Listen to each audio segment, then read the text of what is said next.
why everyone hates Lego now. Not everybody hates Lego, bro. I still play with Legos when I go to home and I have to play with my little brother. I still play with Legos. Hey, Legos, and nothing happened to Legos. What do you mean? Why does everyone hate Legos now? Let's go. Why do I have no audio? This video is made possible by Shopify.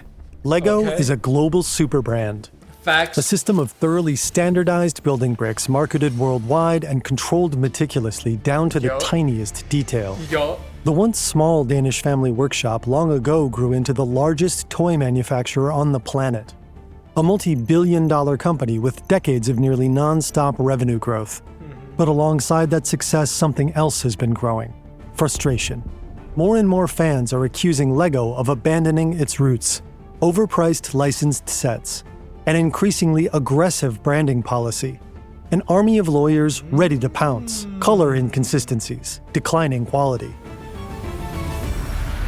One of the questions that I get a lot is that Lego keeps increasing prices and decreasing quality. Needless to say, this set was definitely overpriced. Lego in 2025 reached an all-time high regarding prices. Is Lego getting too expensive?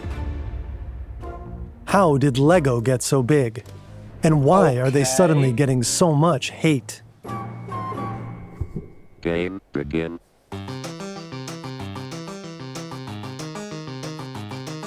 I'm actually interested, you feel me? So like, I'm trying to learn. Like, teach me. Why do everybody hate Legos now? Because I don't hate Legos. I have no problem with Legos, bro.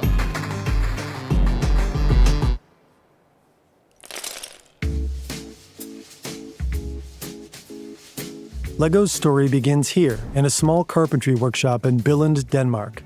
This is Ole Kirk Christiansen. He lives a modest life.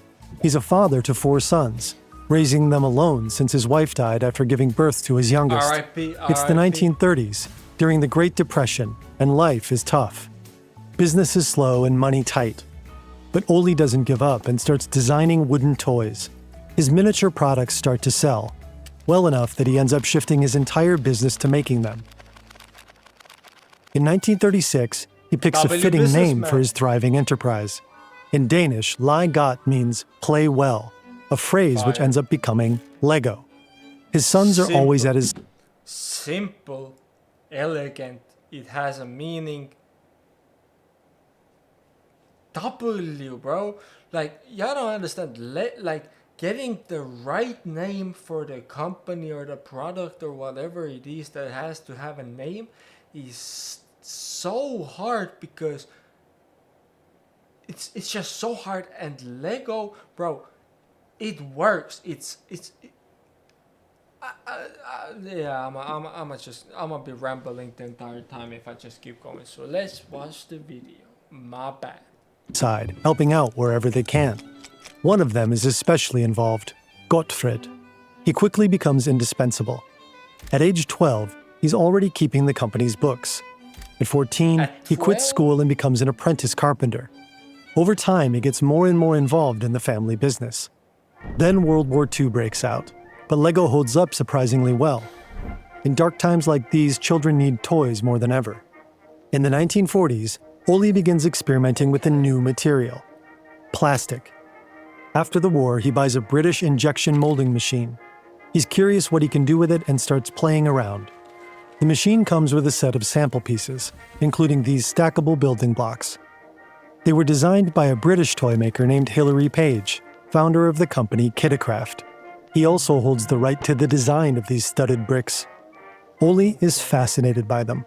He makes a few subtle tweaks. He straightens out the rounded corners, flattens the studs on top, and slightly adjusts their size.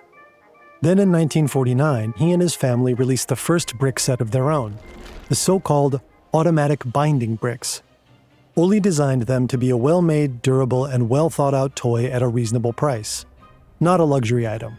Since Page's patent only applies in the UK, Ole's set isn't violating any Danish laws. Evidently, Lego took inspiration from toy bricks designed by someone else. But fast forward 70 years, the company is mercilessly sending cease and desist letters to anyone attempting to do the same. Passt mal auf. Ich habe einen Brief bekommen. For this video, we talked to German content creator Thomas Panke. He runs a popular YouTube channel about building brick sets and has become one of LEGO's fiercest critics. He actually started out as an official LEGO retailer. His original logo featured a studded brick silhouette, but when he tried to register it as his own trademark, LEGO's lawyers came knocking. A legal battle ensued over his branding and using the word LEGO as a generic term for building bricks.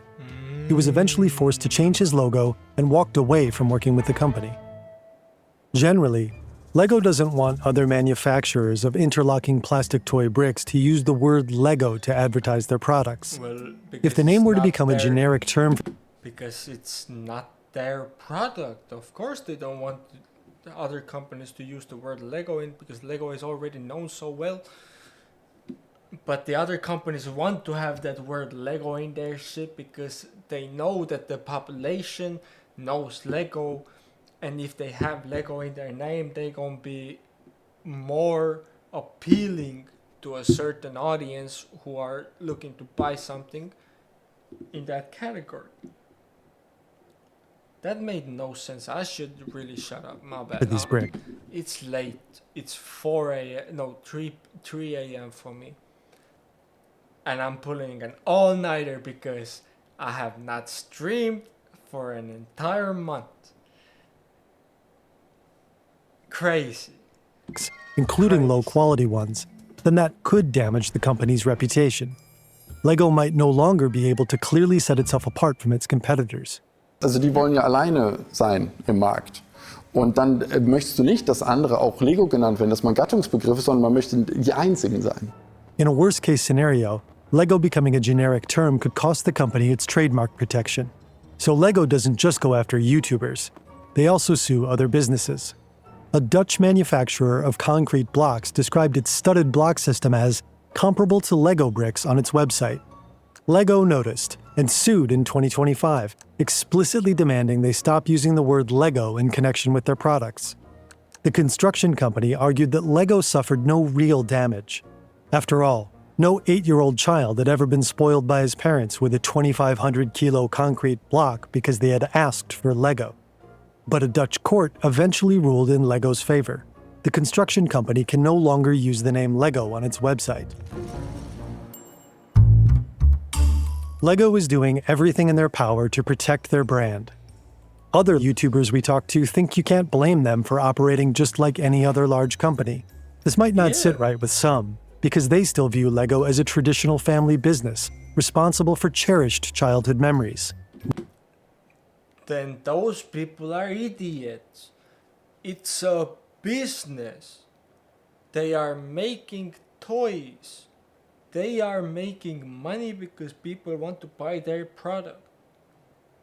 They have to run their business as a business. Us, as the consumers, don't really have a say in what they want to do as a business because they are a business.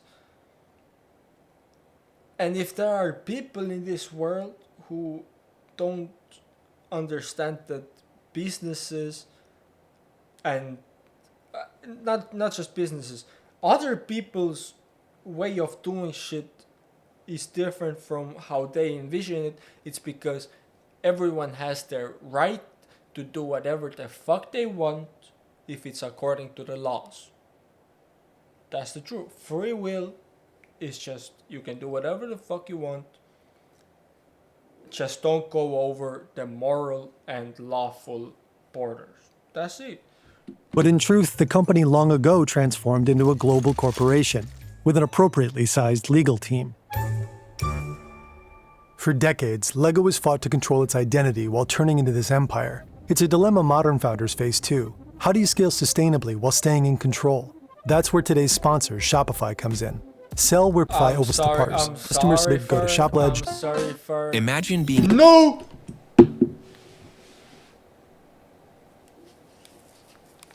It's an ad, my bad. My bad. I'm trying to skip the ads so we don't have to watch the ads. By the 1950s, Oli's son Gottfried is taking over more and more responsibility at the company. He officially renames the product Lego bricks. And he comes up with a groundbreaking idea. Back then, their bricks still looked like this. They're now completely hollow and have these little slits on the side. They can be stacked, but don't actually interlock. Taller towers could still collapse easily.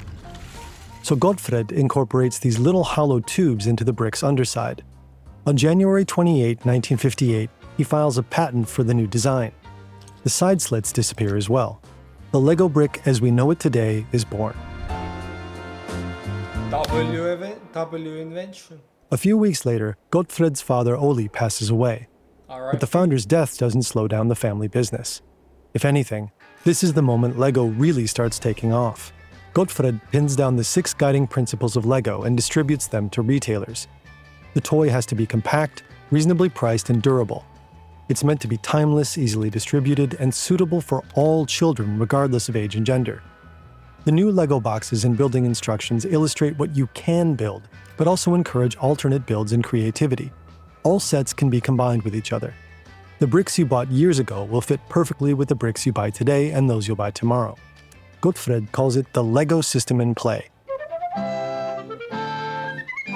Lego is here. Build hotels, animals, people, boats, skyscrapers, and more. Next, he looks for ways to pull kids even deeper into the world of Lego. In 1968, he opens the first Legoland park in Billund.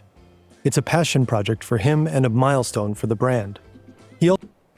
I actually do want to go to Legoland in Day. I don't know how to say the country's name in English, my bad. But I want to go to Legoland just to see everything, because there's like these massive ass Lego like sculptures, and I just want to go see them and admire them for the fact that there was probably this one motherfucker who was sitting behind the computer planning all that shit out, how to build it, and then the motherfucker actually built a big ass sculpture that looks fire out of these small tiny Lego pieces, you feel me? I want to go and see them, bitch, because they are fire. I'm gonna take a selfie with them. I'm gonna be there like, that's what I'm gonna do one day. That's what I'm gonna do one day. I don't care if I'm going to be like 30, 40 years old. I'm gonna do that shit then if I don't get it done sooner. Also expands his vision of Lego's audience. So far, the company has been primarily targeting kids in elementary school. But in 1969, Lego introduces the Duplo variant for younger children. It's the same system, only with bigger bricks. Gottfried I had these shits. I had the Duplo Legos when I was a kid. believes that kids don't need endless amounts of toys. They need a compatible system that lets them create new worlds over and over. Just like his father Oli, he focuses on quality and on keeping his products affordable for as many people as possible. Today, many Lego products are expensive. Oh my god! Do y'all remember when you could play like Lego video games on the Lego official website? Oh my god, that's a throwback. Just seeing this screen, Well, it's possible. the Lego website screen, bro. Oh my god, back in the day, I remember I used to play this racing game on this bitch. It had like the Lego, I don't know, like the mechanical cars type shit. Like you could have the real one, like build it in real life, but in like the game, it was, oh my god, yo, that's a throwback. Just from this screen alone, that's a throwback, bro. Damn. Today,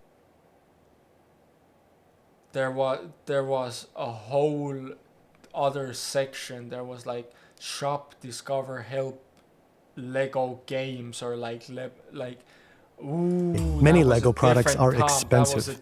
Roughly $200. $280 for this Beauty and the Beast castle, $330 for a river steamboat, almost What? $700 for the Titanic, $850 for the Millennium Falcon. What? And of course, you can also buy cheaper sets. But the bestsellers category quickly brings you into triple digits. Introducing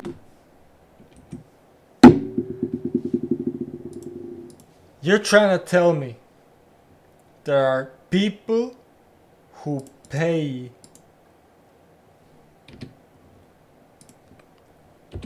Sellers that category much- quickly that much money for Legos?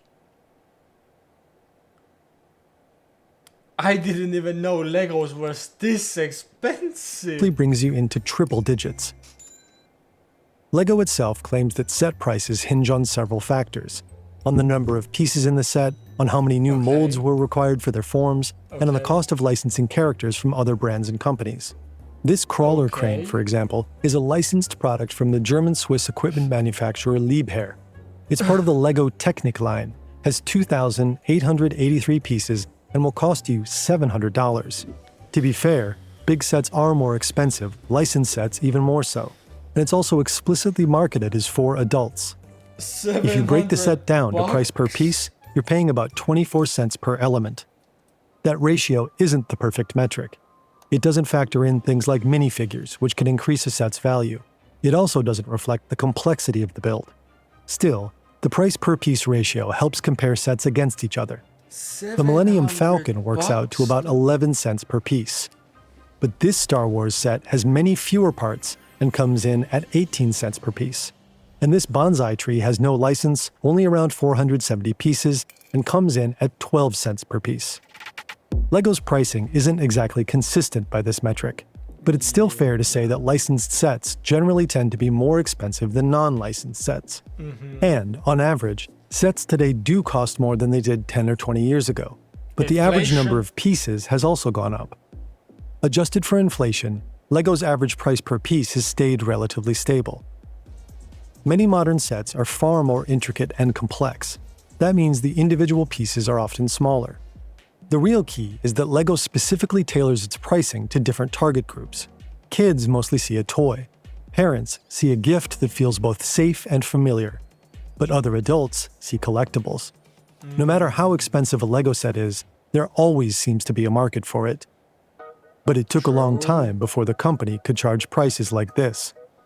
In the 70s, the company begins to realize its strongest USP isn't the design of the bricks.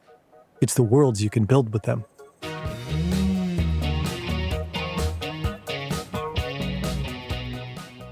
Gottfred's son, Kjell Christiansen, will be the one to turn LEGO into a globally competitive brand.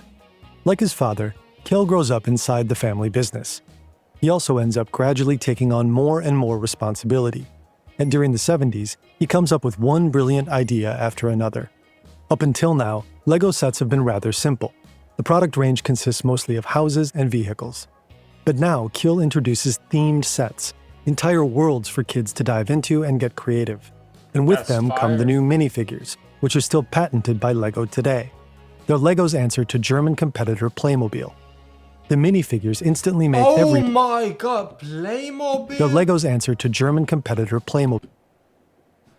I have, when I was a kid, I also used to play with them bitches. Bro, there's even like pieces that I used to take, like you can see like the spear on this ugly looking thing. Like there were pieces like the Playmobil, they had like sets of like military like Lego, like military Playmobils, right? And the guns on the characters that the Playmobils had, they were bigger than like Lego characters. Like that character, the Playmobil character, is like bigger than the Lego character, and so were like the weapons, but the hands are kind of the same size, so you could take the Playmobil's like attachments and put them on Legos. And I used to play like that because the Playmobil's had more interesting attachments that I could put on my Legos. Yo, that's also crazy. That's also, yo, shout out Playmobil's. I don't think they're around anymore, but yo, shout out Playmobil, bro. The minifigures instantly make every build feel more alive. You can fly through space with the Space Cruiser and invent adventures for its crew. You can lead brave knights into battle at a medieval castle, play with Lionel Lion and his friends at Fabuland, or set sail with a pack of reckless pirates. And if your parents are willing to splurge, you can bring all of it together in one integrated world. In 1977, Shut the fuck up. My bad. I should stop cussing because I'm demonetized as soon as this speech goes out. My bad. Okay. My bad. Let's like the video. Technic series. More complex builds with gears, axes, and motors. The sets explicitly target older kids and teenagers. In 1979, Kill officially takes over. 2 years later, LEGO retroactively secures all rights to the Kitacraft bricks and trademark. Kill strengthens LEGO's position in the European market, and in the US, he gives the brand a major boost in visibility through a partnership with McDonald's. Soon, almost every family home has the iconic messy bin overflowing with LEGO pieces. The brand's meteoric rise coincides with the peak years of the baby boom and that generation's children. LEGO's revenues skyrocket during much of the 80s. Soon the company employs 5,000 people worldwide, and it just keeps on growing. But then come the 90s. As children across the world are busy fiddling with Game Boys and feeding Tamagotchis, LEGO fears its colored bricks might not keep up. The company responds by tripling production within just 4 years, and by desperately trying to keep up with the times, LEGO aggressively expands its portfolio.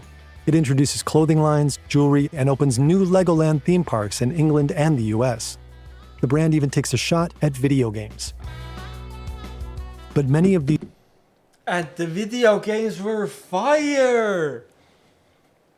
I know for a fact that y'all have played at least like the Xbox games or, you know, the CDs, the Pirates of the Caribbean Lego, the Batman Lego games. I swear to God, that's a different era, bro. And the games on the website was a different era as well. Y'all don't know about that. Like, I hope y'all know what I'm talking about because them games are fire. Not just when I was a kid. I would play them bitches now with my friends because they're fun games. These ventures don't pay off. LEGO ends up spreading itself too thin.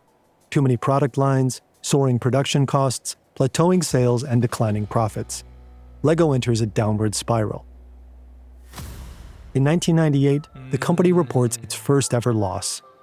But a year later, Star Wars Episode I: The Phantom Menace hits theaters, and LEGO announces an exclusive licensing partnership with Lucasfilm.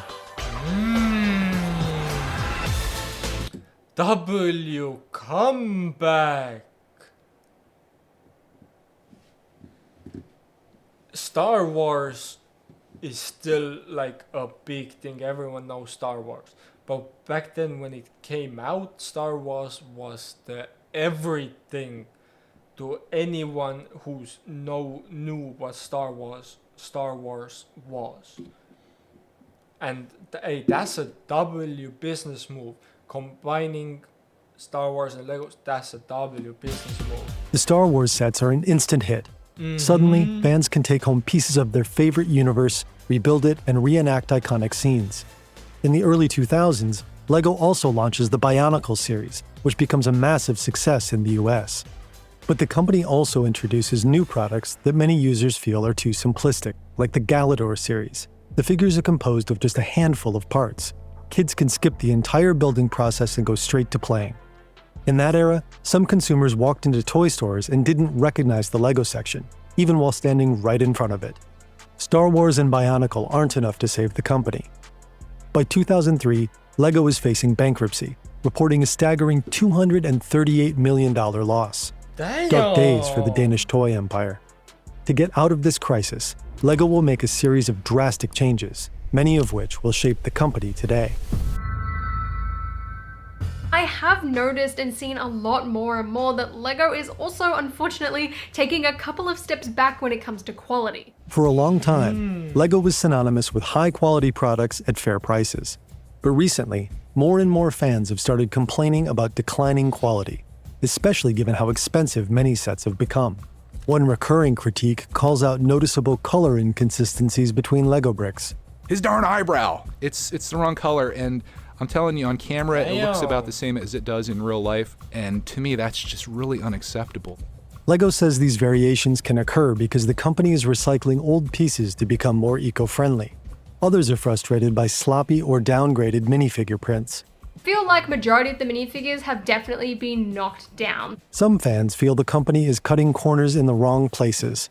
This Star Wars command shuttle costs $70 and could easily fit 2 minifigures, but comes with none. More and more creators are dedicating entire videos to discussing if and why Lego's quality is getting worse. This YouTuber doubles down on declining print details and accessories in minifigures, downgrades in the design of building instructions, and an increasing number of blatant errors like typos in expensive licensed sets. Of course, there are still many things that customers genuinely appreciate about Lego, like the fact that Lego instructions are so carefully designed that even total beginners can reliably complete any set. And through the years, the brand keeps launching new sets that win over the community, like this iconic scene from Star Wars Episode 6, or this double-decker bus that YouTuber Thomas Panke loves. The attention to detail reminds him of why he fell in love with Lego in the first place. Und hier vorne ist sogar bedruckt, wo der Bus hinfahren soll. Und mit einer kleinen Drehfunktion. Es ist so richtig niedlich. Das ist mein Lego. So kenne ich Lego. Das funktioniert. But since Panke has also become one of the company's fiercest critics, we asked him to walk us through some sets that truly upset him. For example, he thinks the Senna McLaren set was a cheap shot. Der Senna McLaren war auch ein unerlaubter Tiefschlag. Ich weiß nicht, wo das Gruseln wirklich anfängt und wo es aufhört. Es ist schlimm. The racing helmet on Ayrton Senna's minifigure was supposed to be the set's single most iconic detail, but Panke says it was done completely wrong. Off color, wrongly positioned, misprinted, and just an overall disaster, especially for a licensed tribute set. He also criticizes a collector-grade display model for using light gray joints on an otherwise black dragon. He explains that Lego simply doesn't recolor these standard parts for cost reasons. For him, that's unacceptable in a 120-year-old display piece aimed at adult collectors. Okay. Why do I get so many ads? Why do I get so many ads? Come on. Not a big fan of Lego's increasing use of brightly colored bricks inside sets. These fillings completely digress from the general color palette. Panke believes this is a strategic business decision. If the internal structure is composed of mismatching colors, it's much harder to repurpose those parts and rebuild sets into different shapes, and it's more likely people will just buy a new set instead. Das ist ein genialer Schachzug. Using leftover colors inside sets may also help Lego reduce production costs by burning through surplus inventory. In 2025, for the first time in 10 years, Lego released a new Simpsons set. The biggest criticism is that it relies far too much on stickers for a $200 set. Without them, the Krusty Burger would just look bland and hardly feel like a licensed product at all.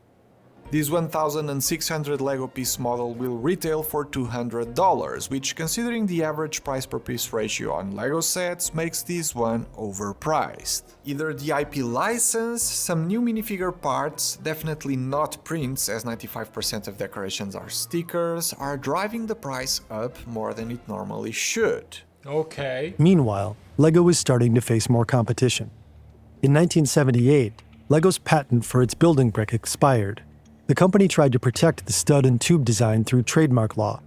But in 2010, the EU's Court of Justice ruled that Lego cannot trademark the shape of its brick. That decision finally opened the door for other manufacturers to legally produce compatible building blocks. If you want to explore outside of Lego and get something that's probably better value for money, then you can do so with confidence with Kada. Panke showed us 2 models, one from Lego and one from Chinese competitor Kada. Both sets cost the same, but Panke thinks the Kada version is easily twice as good, with equivalent material quality but far more attention to Formula One details. Und die Leute bevorzugen das gegenüber dem. Lego tends to be significantly more expensive than its competitors. This has nothing to do with the raw material. The bricks are made of ABS plastic, a low-cost material. According to Lego's 2024 annual report, cost for raw materials accounted for less than 20% of all expenses. Lego says its higher prices mainly stem from unique molds, special colors, complex product lines, and of course, licensing fees for many of the brand's flagship series. Parts of the community criticize LEGO for perhaps focusing too much on marketing and too little on actual product development, and the numbers seem to back that up. In 2024, more than 40% of LEGO's total expenses went into sales and distribution. That includes advertising, marketing, and personnel. Only about 5% went into R&D. Today, LEGO prioritizes efficiency and cost control, and it seems that this shift repeatedly comes at the expense of quality. But this strategic turn wasn't initiated by a member of the founding family. The man responsible is a former McKinsey consultant. Okay. This is Jorgen Vig Knudstorp. He takes over as LEGO's new CEO in 2004, when the company is on the brink of bankruptcy, and he's the one to steer it back onto firm financial footing. Under his leadership, LEGO sells off nearly everything outside its core business. 1,000 jobs are cut in Billund alone, and production is shifted from high-cost countries like Denmark, Switzerland, and the US to Eastern Europe and China. LEGO also sells the majority stake in its Legoland theme parks. Knudstorp trims down internal processes like idea-to-box development times. He cuts the number of product variants and pushes for more efficient production. LEGO refocuses on its classic building bricks and its winning formula system in play. Just 1 year into his tenure, the company is back in the black. The main reason is that Knudstorp actively targets an audience that LEGO had overlooked for a long time. That precise decision becomes the key to LEGO's impressive turnaround. By the late 90s, more and more adult LEGO fans come together on the internet. They share pictures of their builds, trade tips, and bond over a nostalgic love for the brick. They'll come to be known as AFOLs, adult fans of LEGO. They start meeting at unofficial fan conventions all around the world. Up until now, LEGO had primarily marketed its products to kids, but Knudstorp sees the potential in the passionate AFOL target group and starts developing more and more sets specifically for them. He also forms an AFOL engagement team. Adult fans can now submit their very own ideas for LEGO sets and actually see some of them hit the market.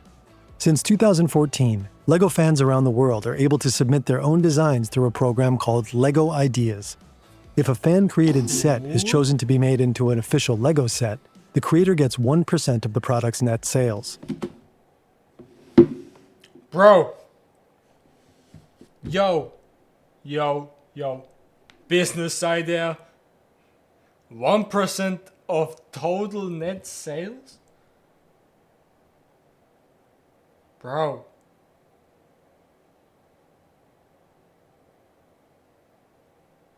So, if there's a Lego that I design, it gets made, it costs $100, I will get $1 of every time that set is sold.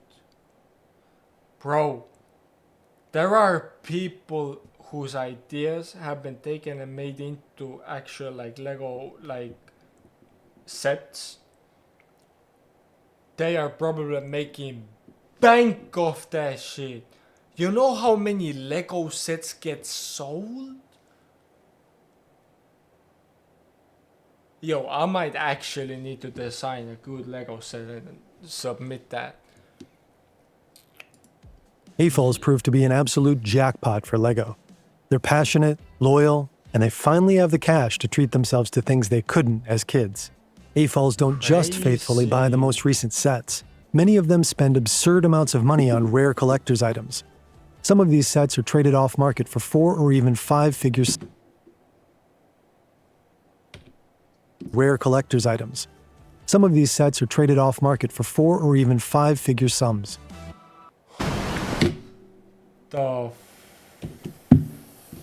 Why do I get ads, bro? Why do I get ads? I just got an ad 2 minutes ago. Let me watch the video. Oh my god. Under Knudstorp, LEGO starts producing exclusive sets that are only available for a limited amount of time. The company deliberately creates a sense of scarcity that automatically turns certain products into high-value collectibles. And every passionate collector knows that particular kind of agony, the fear of missing out on a limited release while it's on the market. The Ranker Pit retailed for $70 back in 2013. Today, a sealed copy easily sells for $400. The Simpsons house was produced for only 3 years before being discontinued. It originally sold for around $200. Today you'll find sealed boxes on eBay for $600. Minifigures are especially coveted. Today I'm taking a look on my most expensive figure I got in my collection, and it's the Yuletide Squadron Pilot, which is a very rare figure. It was released back in 2019 as the gift to LEGO employees, and the set is in the 20th anniversary Star Wars line. I bought this set in 2019 on Bricklink for around $260. Today, the minifigure alone is priced at up to $1,600. Some LEGO fans are such avid collectors that their basements end up resembling warehouse storage. Some do it out of pure love for the product. Others are quietly hoping that one of their sets will someday skyrocket in value. There are entire videos about treating LEGO sets as investment assets. Licensed sets have been crucial to LEGO's success since the early 2000s. But Nudetorp exploits that strategy even further. Year after year, the company keeps adding more licensing partnerships. The CEO banks on the star power and built-in marketing of these partner brands. And it's not just pop culture. LEGO also teams up with companies like Ferrari, Porsche, and Mercedes to release high-end automotive sets. At the same time, LEGO begins building its own franchises with original characters. The animated series Ninjago launches in 2011. In 2000. Fire series. I advise you to watch it. It is childish, like especially like now when I'm grown up. But with my little brother, I still watch it and it's fun, bro. It's good, bro. It's a good series, actually. 2014, the LEGO Movie hits theaters worldwide. That was 2014. 12 years ago.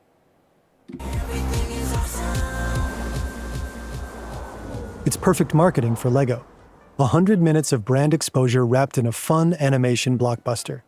But it's also a tribute to all the stop-motion LEGO films fans have been making since the 1980s. And it pays off. The movie grosses around $470 million worldwide. It's the most successful animated film ever produced by Warner Animation. LEGO continues to churn out more movies and series over the years. By 2015, the company is fully back on track. Best year ever for the LEGO Group. So just like at the Oscars or just like in the movie theaters this last year, we are also dancing and singing and saying, everything is awesome. Nudetorp pulls off an impressive turnaround. Two things bring LEGO out of crisis and back to the top: his uncompromising focus on economic success, and his radically honest leadership style of openly acknowledging when the company is struggling. Journalists end up calling it the Nudetorp cure, and he won't be the last McKinsey consultant to shape LEGO. In 2017, Niels Christiansen takes over as CEO. Despite the shared last name, he's not part of the founding family. Like Nudetorp, Christiansen had previously worked at McKinsey. Before joining LEGO, he spent years running the Danish multinational company Danfoss. Now he's determined to take LEGO to the next level. A key part of his strategy is reaching even more people around the globe, mainly by pushing into new markets. His main focus is China. For a company like us that are really interested in getting out the experiences to all kids throughout the world, so China is important. With 200 million kids, of course, it's a super important market with many kids that we want to reach. LEGO is now developing products specifically targeting Chinese customers. One example is the Monkey Kid series, inspired by Chinese mythology and folklore. And over the next 2 decades, LEGO is also looking to firmly establish itself in India. Niels' biggest concern is LEGO's ability to stay relevant. He says it's the one thing keeping him awake at night. But it looks like he's found the formula to make it happen. Even more products. LEGO has released 840 sets in 2024 alone, covering every age group and every niche interest imaginable. Niels wants to complement physical play with digital experiences. And just like his predecessor, Nudetorp, the new CEO is all in on collaborations with trending brands. And he's expanding the LEGO brand itself. Today you can buy shirts, mugs, puzzles, and brick-shaped storage boxes. There are over 1,000 official LEGO stores worldwide, plus multiple indoor experiences like the LEGO Discovery Centers and the LEGO House. In 2019, the company brought back the LEGOland theme parks. Apart from a COVID dip, LEGO revenues just keep on climbing. Under Niels Christiansen, the company hits one sales record after another. Toy markets in Europe and America may be in decline, but LEGO continues to thrive. It's pulled far ahead of its competitors over the last few years. Today, it's by far the most valuable toy brand in the world. While LEGO's executive team is probably quite happy about all this, many long-term fans are drifting away. Criticism from both customers and fans has only grown louder under the new CEO. LEGO's prices feel too high and sometimes random. Overall product quality appears to be declining. And to many fans, it feels as if LEGO is now focusing mostly on new target groups.